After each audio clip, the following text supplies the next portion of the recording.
In this training, we'll be covering how to schedule and start GroundSwell Network's audio and webinar meetings through the online portal.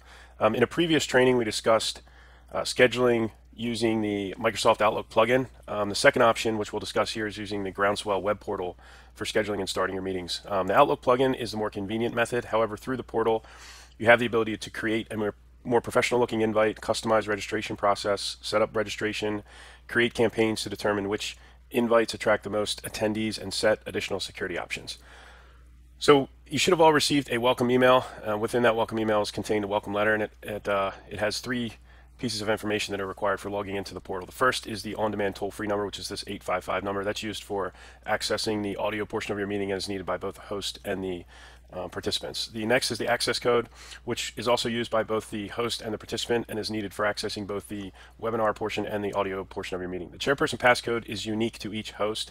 So if this is ever compromised, reach out to your GroundSwell account manager and we'll get this changed. But this is needed by the chairperson to start web and audio meetings, and this should never be distributed to participants. The next item down is website and web meeting access. There's a link there. I want you to go ahead and select that link, and it's going to take you to a landing page. It looks like this. We're going to go ahead and log in. So the same information we just covered in the welcome email is going to be what's needed to log into the portal. So conference phone number is the on-demand toll-free number, the 855 number. Access code is your access code listed here, and the chairperson passcode. So I'm going to go ahead and enter that information in now, and my browser remembered it. So log in. You're going to come to a page that looks very similar to this. You're going to find a link for web conferencing. Select that, and then select Start, Manage, and Archive. Once you've done that, you're going to land on a web moderator page. I'm going to focus on two things here. One is you have the ability to open meeting controls. So if you have previously scheduled meetings or you want to start a meeting right now, you select one of these options and hit open meeting controls, and your meeting controls will launch, and it also the system will call your cell phone or desk phone, wherever you intend to host a meeting from. In this case, we're going to go ahead and schedule a meeting. So the first field it's asking for us to complete is the meeting title. I'm going to choose Web Portal Training 2 as a sort of a generic name. Next is host name, so who's going to host the webinar. To the right is a black question mark. If you scroll over that, it'll give you an explanation of what is being required of the field. The next is the from email address. This email address will receive replies to the invitation, so you don't necessarily want to make this the host email address, but you can put an email address that you want to receive the replies. Next is the date. So what date are you going to set for your meeting? I'm going to set this for the 11th at let's do it 10 a.m. for an hour Eastern time. The registration types, you have two options here. You can have your participants register at the time of meeting, or you can select pre-register before the meeting. If you select pre-register, each of the attendees that you invite to your meeting are going to be sent an email, and within that email is a green registration link. They're going to have to take another step and register for that meeting if you select the pre-register before meeting option here. That will give you a little bit more insight into who is attending your meetings and how many people will be attending, so you can better prepare for your meetings. That's kind of the idea. With register at the time of meeting, whatever you set up in the registration process, that information will be gathered, but it will just be presented to you through the online portal after your meetings are completed. So in this case, I'm going to go ahead and select register at time of meeting. If you had selected pre-register, you can also notify yourself when someone registers for a meeting. And that's a good feature if you're trying to track attendance and you want to understand who's going to be on the call. Meeting type, you have three options here. We're going to schedule an audio and web meeting, but you have the option here to do audio only or web only.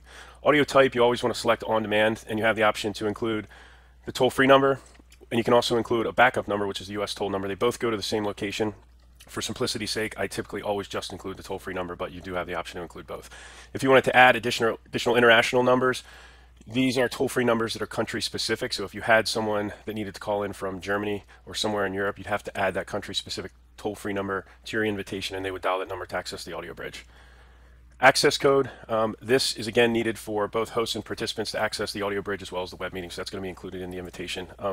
You have the option here to add a meeting description. I'm just going to keep it generic.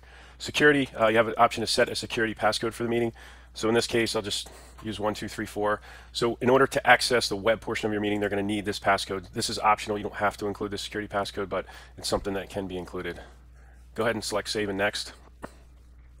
So this is where you would invite participants from within the portal. So you could go ahead and send invitations from here. You can add up to 2,000. If you had 2,000 email addresses in some sort of Excel or CSV file, you could upload these here and send them out from the portal.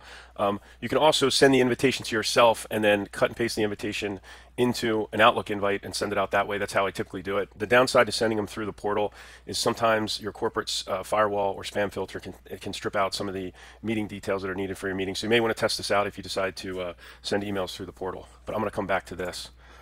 Additional tools and settings. Like I mentioned, there's a registration process. So if you choose pre-register before the meeting or register at time of meeting, your participants are going to come to a landing page that looks like this. This is the registration page. It's going to list information, time of meeting, date, and so forth, duration. But they're going to be requested to enter in, for this meeting, they're going to be requested to enter in first name, last name, email, confirm email, and country. And they're going to select register now.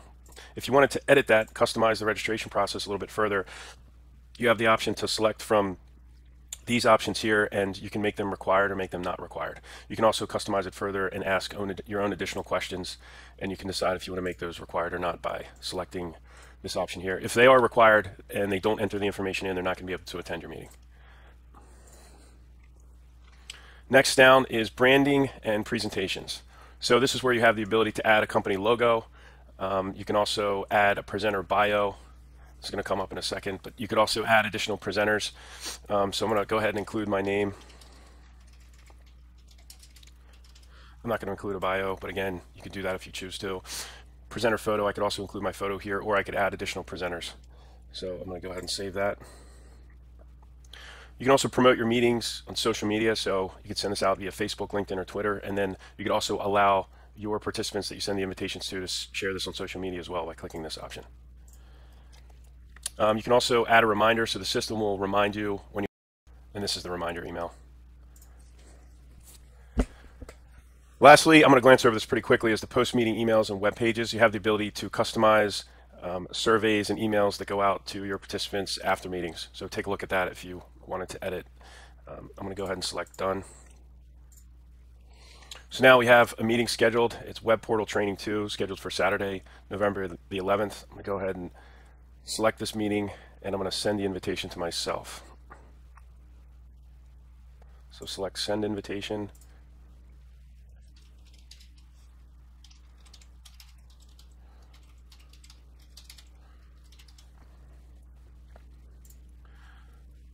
Once you've added the email addresses of the participants you want to send the invite to, go ahead and select validate and send. Close. So you've sent the invitation out, and you want to go back into Outlook. You're going to see two emails. The first one is sent to you because you're the host of a meeting, and the system is letting you know what the invitation looks like that was sent out to your attendees. And then the second email that you receive is an actual copy of the invitation, because if you remember, I set myself as the host of the meeting, and then I also sent an invitation to myself. So I'm going to receive two emails here. So what I'll go ahead and do, cut and paste the invitation into an Outlook invite. I added Web Portal Training 2 to the subject. Location, I put meeting details enclosed. And then in the to line, I put, this is where I want to put the email addresses of the attendees that I want to attend my meeting. So I'll go ahead and send this out.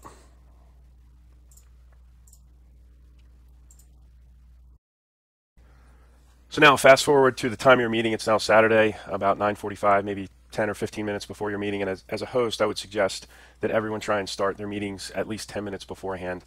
But you want to go ahead and get to the main landing page of the portal. The link again to the portal is contained in the welcome letter. So we covered that earlier. I'm going to go ahead and log in.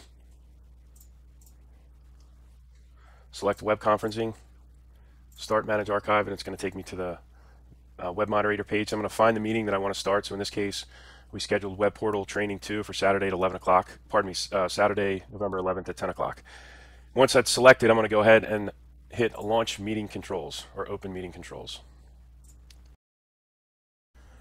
So once your conference controls are launched, you want to do two things. You want to go up to the top and select the Start Meeting option, which is the green arrow button, and that will launch the webinar part of your meeting. So I'm going to go ahead and select that. And then to open the audio bridge, which is the second step, you want to select Call Me Here. And the system will give the option to enter a phone number where you want to be called. So if you planned on hosting the call from your cell phone, you want to put your cell phone number here, or your office phone. In this case, I'm going to put in my office phone number and select Call My Phone. And my desk phone is going to ring. Go ahead and answer that, and then select 1, and then select 1 again to start my meeting. And that is how you schedule and start meetings using the GroundSwell web portal.